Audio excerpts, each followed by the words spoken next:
चलो दोस्तों, तो अब हम लोग स्टार्ट करते हैं क्लाउड फॉर्मेशंस के लैब की तरफ। ठीक है, तो इस वीडियो में मैं आपको बताऊंगा टेम्पलेट कैसे लिखा बनाया जाता है, और टेम्पलेट के अंदर जो हम कोडिंग करेंगे वो कौन सी लैंग्वेज का होता है। मैंने आपको पहले भी बताया था, टेम्पलेट के अंदर जो हम कोडिंग करते हैं वो दो लैंग्वेज पे आप कर सकते हो, यामल और एक जैसा। दोनों ही बहुत इजी लैंग्वेज है, प्लेन टेक्स्ट लैंग्वेज है, आपको अंडरस्टैंड करने में कोई प्रॉब्लम नहीं होगी। ठीक है, और अभी तक कोई तीसरा लैंग्वेज आया भी नहीं है। तो इस तरीके से मैंने एक बात आपको और बोली थी कि जब आप टेम्पलेट बनाएंगे तो टेम्पलेट बनाने के दो मोड होते हैं। आप ऑफलाइन मोड में बैठ के भी बना सकते हैं और ऑनलाइन मोड में भी बैठकर बना सकते हैं। ऑफलाइन मोड में बैठ के बनाएंगे तो आपको इंटरनेट की कोई रिक्वायर्ड नहीं है। ठीक है, आप ऑफलाइन मोड में क्या करते हैं, सिंपल आप एक नोटपैड फाइल ओपन करते हैं और उसके अंदर अपनी कोडिंग करते हैं। लेकिन जब आप ऑफलाइन मोड में कोडिंग करेंगे ना टेम्पलेट बनाने के लिए, तो वहां पर अगर आप कुछ सिंटेक्स को लेकर मिस्टेक करते हैं तो वो मिस्टेक सिंटेक्स एरर आप पकड़ नहीं पाएंगे। मतलब आपको मैनुअल खुद ही चेक करना पड़ेगा भाई कहाँ पे क्या मिस्टेक किया। कोई ऐसा ऑप्शन नहीं है कि वो हाईलाइट कर दे। ठीक है, लेकिन अगर आप ऑनलाइन मोड में बैठ के टेम्पलेट बना रहे हैं, वहां कोडिंग कर रहे हैं, तो वहां पे फिर आपको इंटरनेट रिक्वायर्ड है। लेकिन एक फायदा भी है कि अगर आप सिंटेक्स में कुछ मिस्टेक करते तो आपको हाईलाइट कर देता है रेड कलर में। तो इसी तरीके से मैं आपको इस वीडियो में एक छोटा सा टेम्पलेट बनाना दिखाऊंगा, बनाना सिखाऊंगा, और कैसे सिंटेक्स क्या होता है अंदर कोडिंग करने का वो भी मैं आपको सिखा के चलूंगा।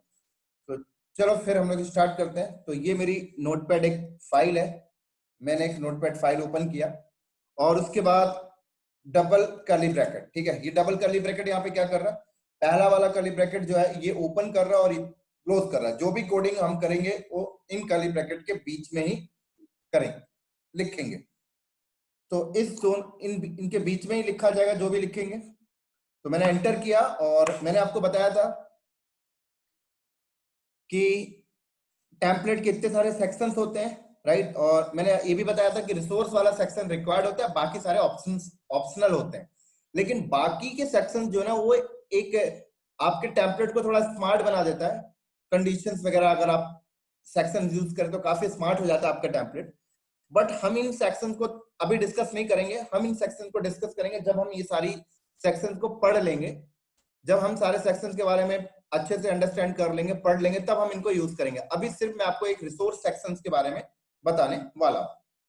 तो चलो, अब मैं यहाँ पे कैसे लिखूंगा, डबल कोट्स लगाना लगाया मैंने यहाँ पर, और ध्यान रखिएगा डबल कोट्स लगाना मैंडेटरी है। देन उसके बाद मैंने यहाँ पे लिखा रिसोर्स। ठीक है, अब रिसोर्स का आर कैपिटल होना जरूरी है। अगर आपने स्मॉल कर दोगे तो दिक्कत हो जाएगी। तो आप ध्यान रखिएगा आर हमेशा कैपिटल रखना है, और बीच के कोई भी लेटर आपको कैपिटल नहीं करना है, स्मॉल होने चाहिए। उसके बाद आप यहाँ पे कोलन देंगे, और कोलन के बाद अभी जो कोलन देते हैं आप स्पेस देके भी दे सकते हैं, कोई प्रॉब्लम नहीं है। कोलन यहाँ पे मैंडेटरी आपको देना पड़ेगा एक बार बस। उसके बाद मैंने यहाँ स्पेस दिया और उसके बाद मैंने यहाँ पर कर्ली ब्रैकेट दिया। रिसोर्स सेक्शन को मैंने ओपन किया और रिसोर्स सेक्शन के अंदर नीचे आया, और उसके बाद मैं यहाँ पर रिसोर्स का नेम। तो जब मैंने रिसोर्स दिया तो एक रिसोर्स का नेम यहाँ पे मैं डिसाइड कर सकता हूँ। कुछ भी आप रख सकते हो, जैसे मैंने यहाँ पे लिख दिया फर्स्ट EC2 इंस्टांस। जरूरी नहीं कि आप भी ये लिखें, कुछ भी आप लिख सकते हैं यहाँ पर। फिर मैंने इसको डबल कोट्स के साथ क्लोज किया, फिर कोलन, फिर मैंने ये ओपन किया। ठीक है, कर्ली ब्रैकेट लगा के। तो एक ये कर्ली ब्रैकेट ओपन हो रहा है, एक ये हो रहा, और ये जो ओपन हो रहा था इसको तो मैंने पहले ही क्लोज कर दिया। देखो, तो ये ओपन हुआ है, ये ओपन हुआ है, इन दोनों को बाद में क्लोज भी करना पड़ेगा। एंटर किया और देन उसके बाद फिर आप यहाँ पे डिफाइन करेंगे टाइप। तो टाइप का टी कैपिटल होना चाहिए, और उसके बाद कोलन और टाइप यहाँ पर आप डिफाइन करेंगे। तो टाइप जो होगा, जैसे मैंने लिखा AWS, उसके बाद डबल कोलन, उसके बाद EC2, उसके बाद डबल कोलन, और देन उसके बाद इंस्टेंस। अब इसको आप सब ये चीज समझने वाली है। टाइप में देखिए ये जो AWS है ये प्रोवाइडर हो गया, और ये हो गया सर्विस का नाम। अगर सर्विस आपकी लोड बैलेंसर है तो यहाँ पे लोड बैलेंसर आएगा। अगर सर्विस आपकी ऑटो स्केलिंग है तो यहाँ पे ऑटो स्केलिंग आएगा। अगर आपकी सर्विस रूट 53 है तो यहाँ पे रूट 53 आएगा। अभी मैं EC2 सर्विस पे काम कर रहा हूं तो मैंने EC2 लिखा। अब EC2 सर्विस के अंदर देखिए बहुत सारे रिसोर्स आते हैं। जैसे अभी मैं इंस्टांस बना रहा हूं तो मैंने यहाँ पे इंस्टांस लिखा। अगर आप वॉल्यूम इस EC2 सर्विस के अंदर अगर आप वॉल्यूम क्रिएट करने जा रहे हैं क्लाउड फॉर्मेशन टेम्पलेट के थ्रू, तो फिर आप यहाँ पर क्या लिखें, वॉल्यूम लिखें। ठीक है, अगर आप VPC बनाने जा रहे हैं तो आप यहाँ पे VPC लिखें। मैं यहाँ पर इंस्टेंस बना रहा हूं तो मैंने यहाँ पे क्या लिखा, इंस्टेंस। ये चीजें चेंज नहीं होंगी। अगर आपको ये चीजें में कुछ डाउट है तो आप इंटरनेट में जाके सिंटेक्स निकाल सकते हैं। क्या आप सिंटेक्स निकाल सकते हैं? और कैसे निकालेंगे? गूगल पे चलिए, मैं आपको सिखा देता हूं। गूगल पे जाकर आप यहां जाइए और यहां पे लिखिए AWS रिसोर्स टाइप। कोई बहुत बड़ा रॉकेट साइंस नहीं है, बहुत इजी है, आप समझ जाएंगे अभी जैसे मैं आपको दिखाता हूं। तो देखिए, रिसोर्स एंड प्रॉपर्टी टाइप्स बता रहा है, रेफरेंस बता रहा है आपको। यहां आ जाइए, देखिए हमारी सर्विस EC2 है, क्लिक किया मैंने और ये देखिए यहाँ पे डिफाइन है AWS ::EC2 इंस्टेंस। अगर आप वॉल्यूम बना रहे हैं तो यहाँ पे नीचे आ जाइए, देखिए क्या आ रहा है, वॉल्यूम। अगर आप VPC तो VPC, अगर VPC एंड पॉइंट तो एंड पॉइंट, देखिए VPN तो VPN। तो अगर आपको क्लाउड फॉर्मेशन टेम्पलेट बना रहे हैं और आपको टाइप में मिस्टेक होता है तो आप दिमाग मत लगाइए, आप गूगल पे आइए और यहां से ले लीजिए। ठीक है, यहां से ले लीजिए। अगर आप इलास्टिक IP बना रहे हैं तो यहां से ले लीजिए, लेकिन ये चीज ऐसे ही रहेगी, इसको चेंज नहीं करोगे। क्लियर? देन उसके बाद मैंने यहाँ पे कॉमा दिया और कॉमा करके नीचे आया और नीचे आके इस टाइप के अंदर मैं अब प्रॉपर्टीज सेट करूंगा। इस टाइप के अंदर, इंस्टेंस के अंदर क्या क्या प्रॉपर्टीज होगा, इमेज क्या होगा, की पेयर क्या होगा, VPC क्या होगा, सबनेट होगा, जस्ट काइंड ऑफ प्रॉपर्टीज। तो मैंने यहाँ पे लिखा प्रॉपर्टीज का P कैपिटल, प्रॉपर्टीज लिखा मैंने यहाँ पर कोलन, और प्रॉपर्टीज को भी मैंने ओपन किया यहाँ पर, और देन उसके बाद नीचे आया और यहां पर मैंने लिखा इमेज ID। ठीक है, इमेज ID। तो अब मैंने यहां पर इमेज ID लिखी, देखिए। तो इमेज ID, अब इमेज कहां से लेके आए, तो इमेज चलता हूं मैं यहां पर। अभी मैं फिलहाल आपको ये प्रैक्टिकल दिखाने के लिए इमेज जो है मैं यहां से निकाल लेता हूं।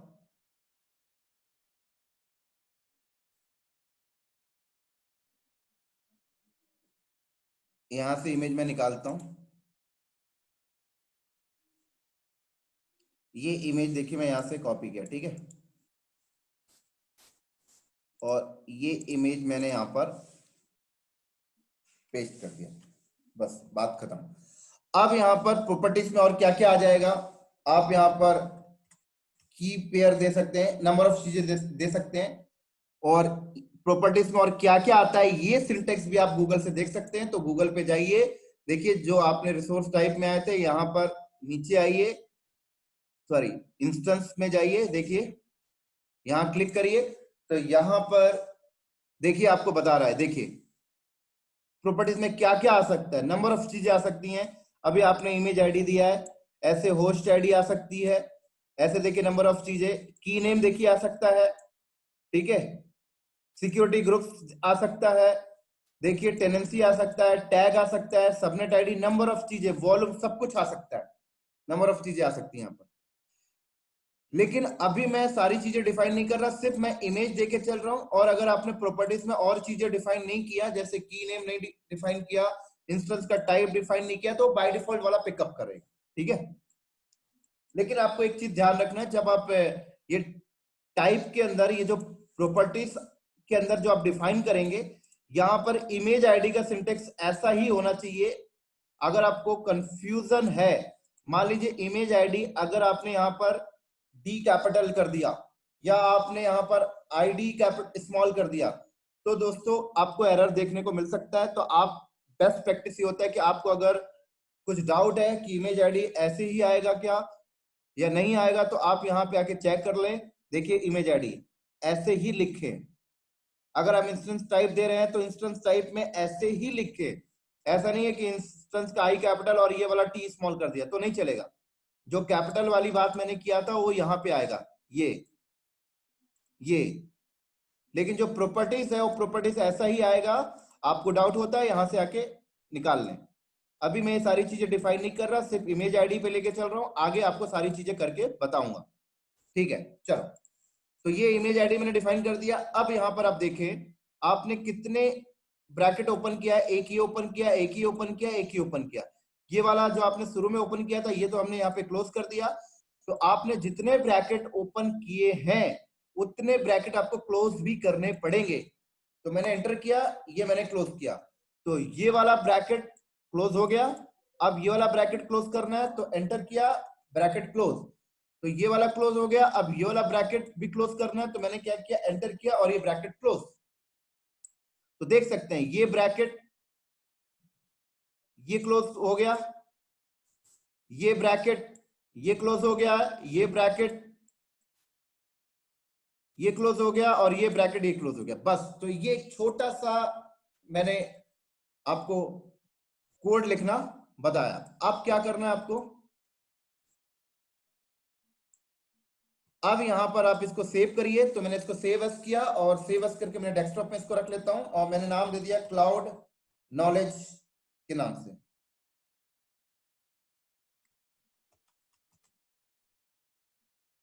कोड ये नाम दे दिया मैंने और यहां पर मैंने क्या किया, ऑल फाइल्स। बस, अब मैं इसको बंद कर ऐसे ही रहने देता हूं। अब चलते हैं AWS पे लॉग इन करते हैं और स्टैक बनाते हैं। तो ये AWS पे लॉग इन किया मैंने और क्लाउड फॉर्मेशन पे स्टैक बनाने से पहले आप एक रोल बना ले। पता है क्यों? क्योंकि जब आप क्लाउड फॉर्मेशन स्टैक बनाएंगे तो उस स्टैक को परमिशन भी चाहिए ना डिप्लॉयमेंट करने के लिए। तो हम एक रोल बनाएंगे,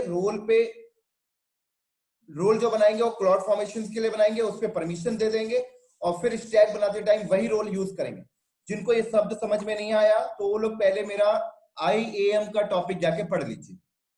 तो चलते हैं पहले हम यहाँ पर IAM के टॉपिक में रोल बनाने।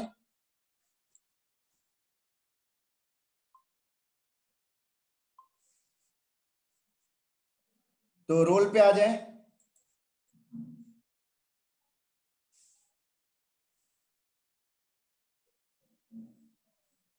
और क्रिएट रोल, और रोल आप EC2 के लिए नहीं बना रहे, यहाँ ये क्लाउड फॉर्मेशन के लिए मैंने बना रहा। तो नेक्स्ट किया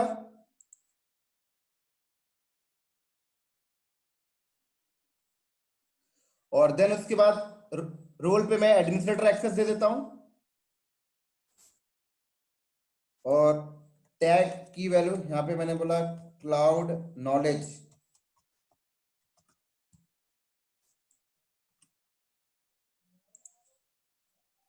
रोल का नाम भी मैंने क्लाउड नॉलेज दिया और नेक्स्ट क्रिएट। तो ये रोल मेरा बन गया। अब आप जाएं यहां पर क्लाउड फॉर्मेशन के डैशबोर्ड में जाएं, क्लाउड फॉर्मेशन ये आ गया।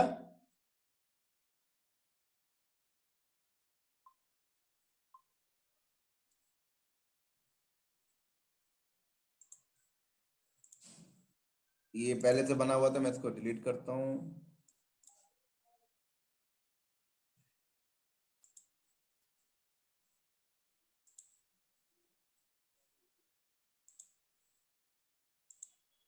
इस पे आपको नोटिस नहीं करना है, कैन नॉट बी एज्यूम, कोई नहीं।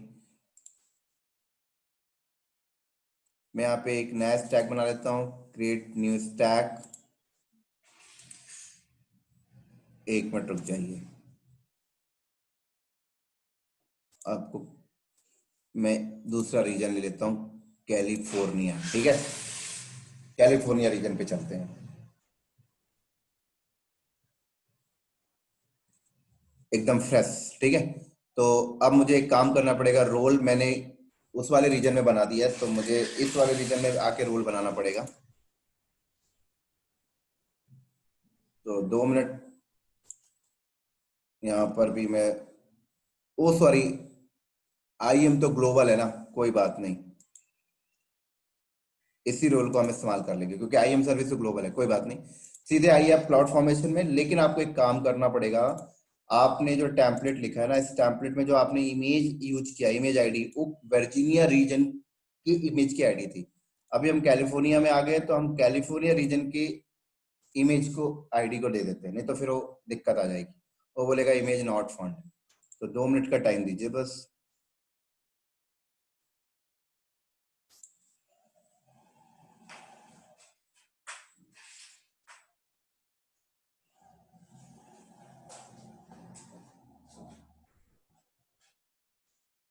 तो लॉन्च इंस्टेंस,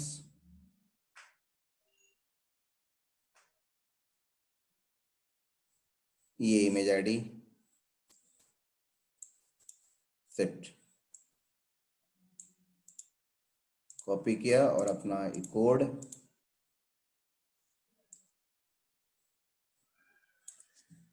पेस्ट कर दिया। परफेक्ट। अब इसको करते हैं सेव और अब चलते हैं कैलिफोर्निया रीजन के क्लाउड फॉर्मेशंस में। ठीक है, और डुप्लीकेट टैब ओपन करता हूं। चलो अब देखिए, आप ऐसा आएगा आपके सामने, तो आप यहां पे क्रिएट स्टैक करेंगे और देन इसके बाद आपसे बोलता है आपके पास टेम्पलेट रेडी, क्या टेम्पलेट आपके पास रेडी है? बिल्कुल। या आप यूज सैंपल टेम्पलेट या create template in a designer, तो क्या डिजाइनर से टेम्पलेट बनाना चाहते हैं? मैंने बोला नहीं। यूज सिंपल टेम्पलेट, नहीं, टेम्पलेट इज रेडी, मेरे पास रेडी है।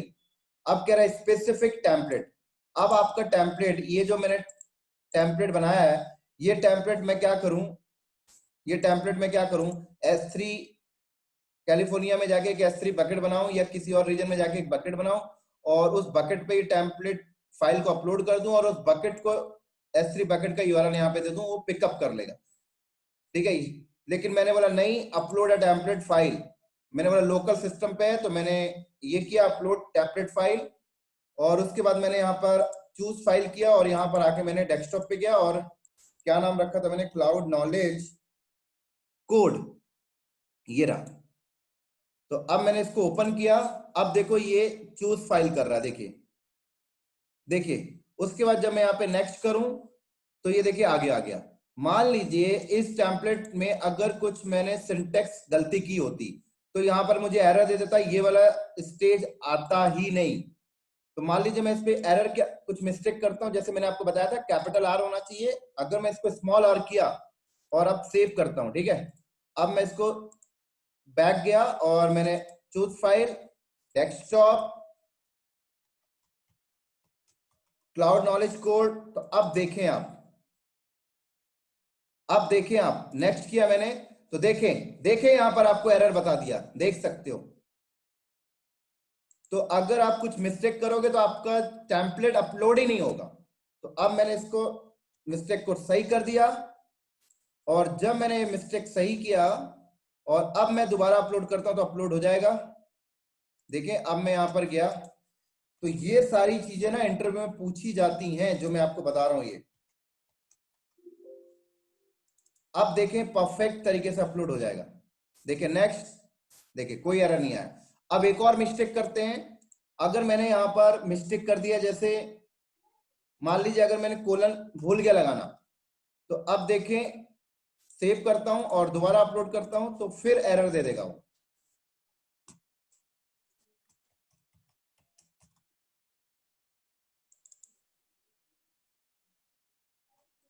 तो देखें अगेन आपके सामने एरर दे दिया इसने और लाइन नंबर भी बता दिया। तो इसका मतलब इससे प्रूफ होता है कि कोलन इज अ मैंडेटरी। ठीक है, अब स्पेस अगर आप दें तो कोई प्रॉब्लम नहीं आएगी। देखो स्पेस दें तो उसे कोई प्रॉब्लम नहीं है। तो अब मैं अपलोड करता हूं, स्पेस दिया था मैंने,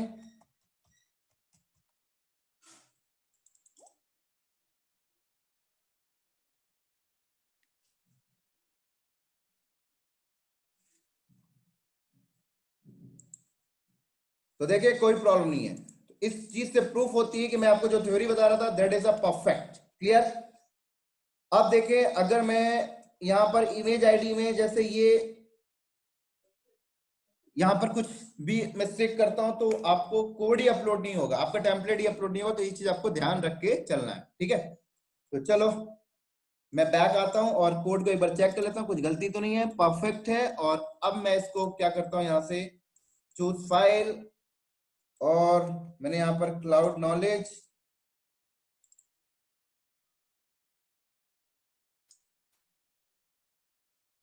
और नेक्स्ट किया मैंने। अब देखिए कह रहा है स्टैक का नाम बताइए, तो स्टैक का नाम मैंने यहां पे दे दिया क्लाउड नॉलेज और नेक्स्ट किया। अब वही की वैल्यू टैग पूछ रहा है, क्लियर। अब देखिए परमिशन तो कह रहा है रोल हमने जो बनाया था वो रोल यहाँ पे हमने डिफाइन कर दिया, और देन उसके बाद नेक्स्ट, और अब मैं यहां पर क्रिएट स्टैक, जैसे क्रिएट स्टैक करूंगा तो इस कोड, इस टेम्पलेट के अंदर क्या लिखा हुआ है, एक मशीन बनाना, EC2 बनाना। तो ये टेम्पलेट हमने इस स्टैक पे डाल दिया, और ये स्टैक जैसे क्रिएट होगा तो इस स्टैक के अंदर जो टेम्पलेट है, टेम्पलेट के अंदर जो कोडिंग है वो अपने आप हो जाएगी। तो इस स्टैक के अंदर जो टेम्पलेट है, उस टेम्पलेट में क्या कोडिंग है, इंस्टेंस बनाने की। तो ये देखिए कैलिफोर्निया रीजन में एक इंस्टेंस बनाकर हमें दे देगा। तो मैं EC2 के डैशबोर्ड में चलता हूं।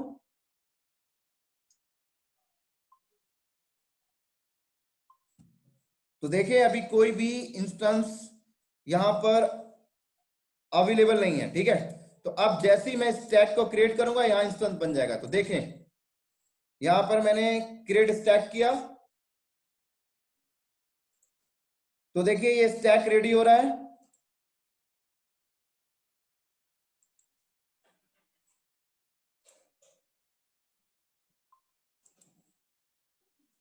तो देखिए स्टैक आपका रेडी हो रहा है यहां पर।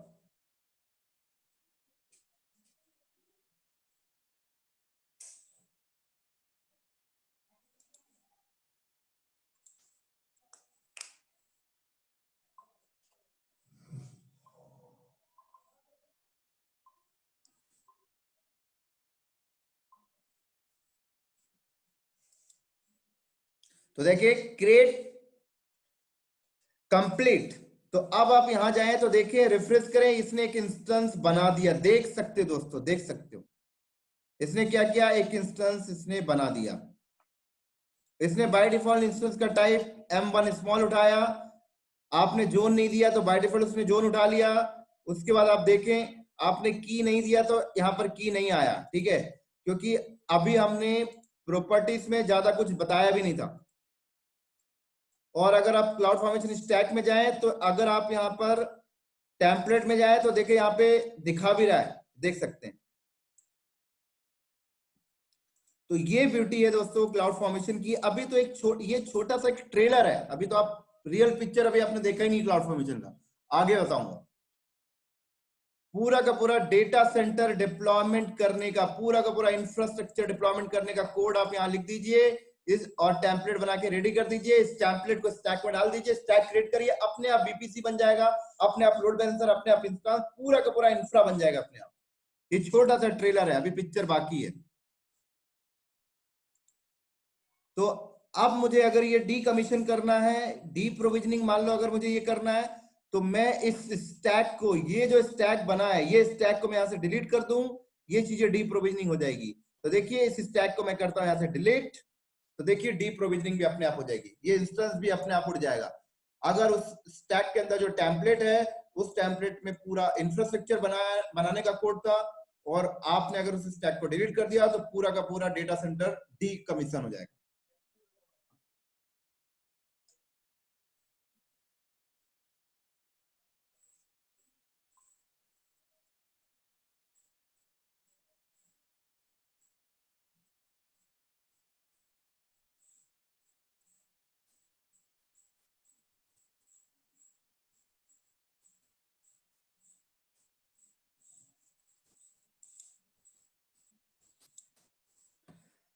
तो देखिए डिलीट हो रहा है ये।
देखिए स्टैक डिलीट हुआ तो इंस्टेंस भी टर्मिनेट, और प्रोसेस में बेसिकली डिलीटिंग द प्रोसेस। एक बार यहां से रिफ्रेश करता हूं,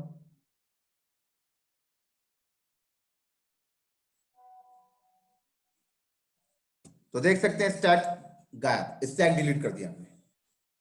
क्लियर? इसी तरीके से अगर मान लो इस कोड में मान लीजिए इमेज आईडी कुछ गलत हो गई, मान लो अगर मैंने इमेज आईडी का ए और 7 उड़ा दिया, मान लो कुछ गलती हो गई और मैंने इसको सेव कर दिया, ठीक है।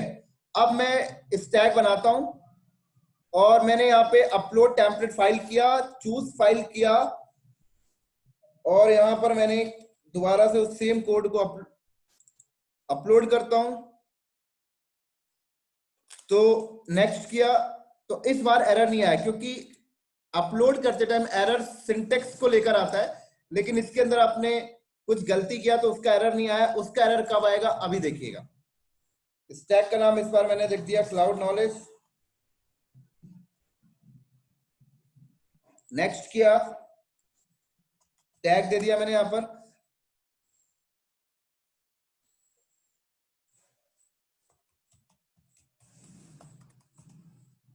और परमिशन, नेक्स्ट,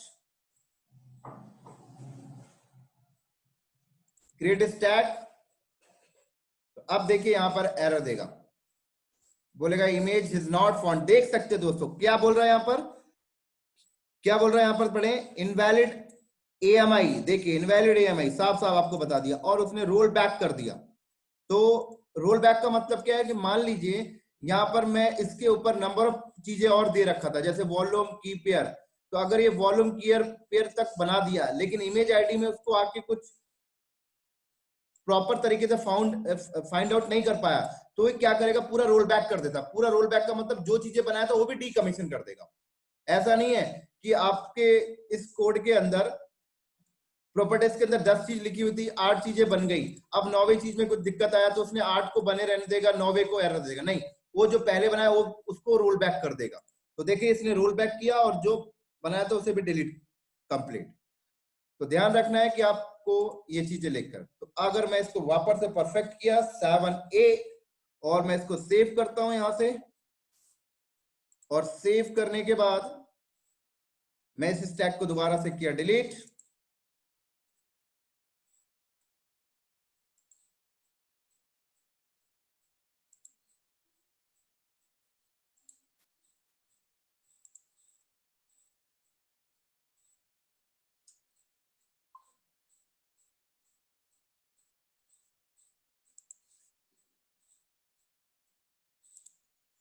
तो स्टैक डिलीट हो गया।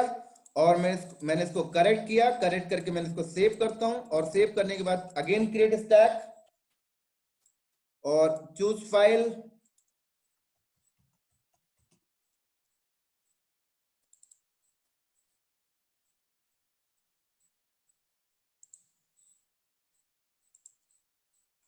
नेम दे दिया मैंने,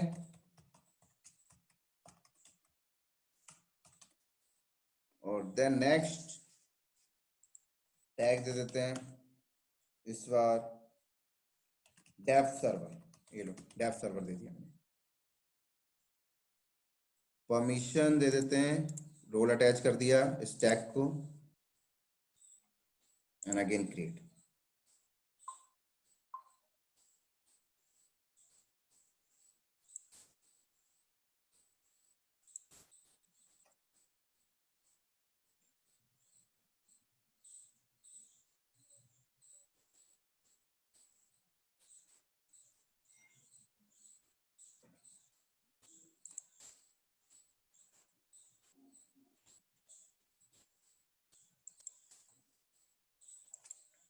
देखो अब तो परफेक्ट बन ही जाएगा, कोई दिक्कत नहीं आई।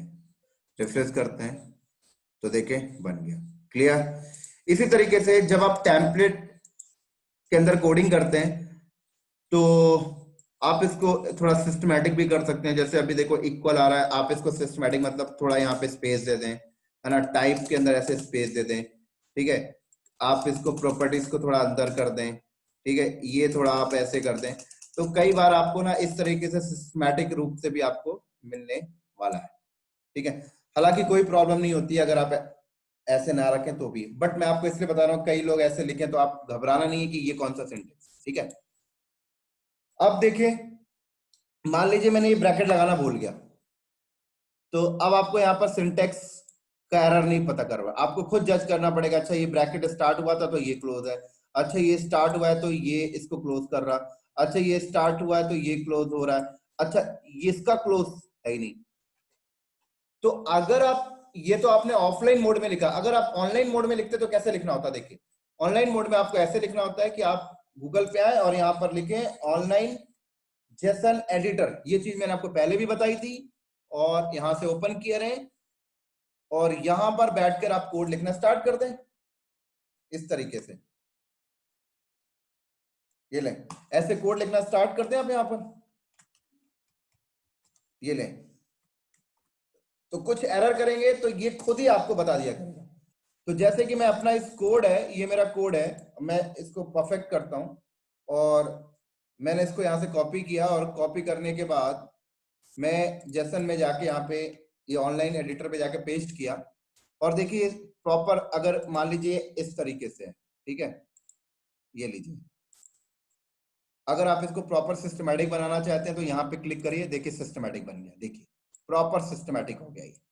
और मान लीजिए आपने कुछ मिस्टेक कर दिया ना, जैसे आपने ये कोड्स यहाँ पे, तो देखिए यहाँ पे एरर बता देगा, देखिए बता रहा है आपको ये एरर, देखिए भाई ये गलती है, तो यहीं पे आपको पता लग जाएगा। तो ये फायदा होता है ऑनलाइन में। मान लीजिए मैं कोलन, जैसे जैसे कि मैं ये ब्रैकेट हटा दिया, देखिए एरर बता दिया। तो ये फायदा होता है दोस्तों ऑनलाइन बैठ के करने में।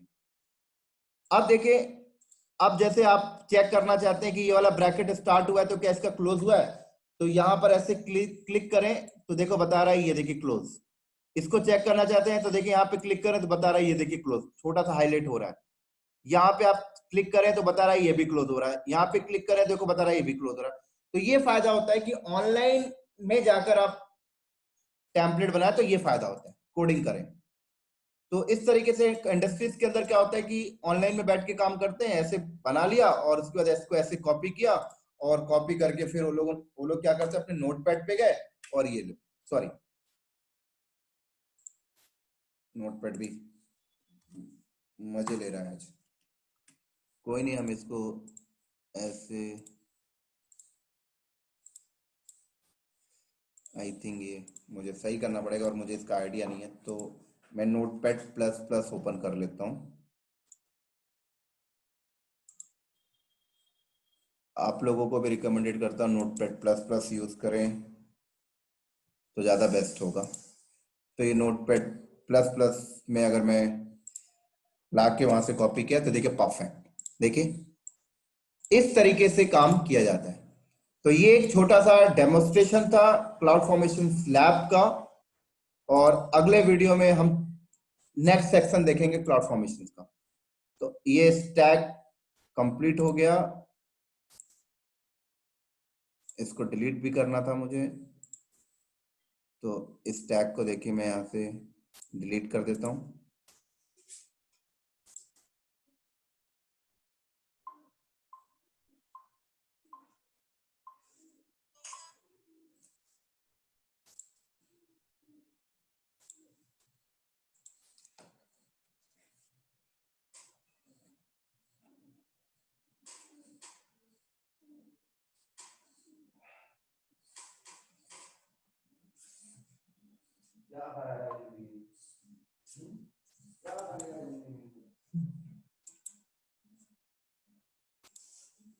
तो ये डिलीट हो रहा है,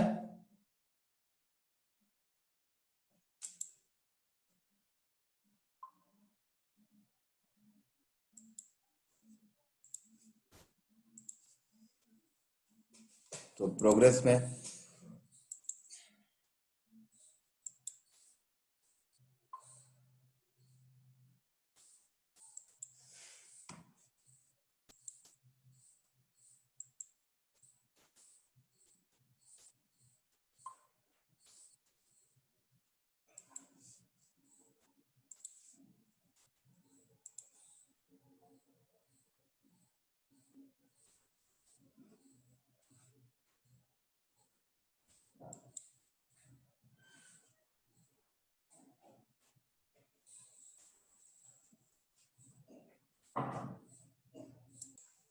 तो देखो दोस्तों, ये स्टैक हमारा डिलीट हो गया और ये भी टर्मिनेट, ठीक है। तो इसी तरीके से ये एक छोटा सा डेमोस्ट्रेशन था लैब के ऊपर क्लाउड फॉर्मेशन के, और नेक्स्ट वीडियो में मिलते हैं क्लाउड फॉर्मेशन के अगले सेक्शन पे। तो ठीक है दोस्तों, बाय बाय, नेक्स्ट वीडियो में मिलते हैं बहुत ही जल्दी।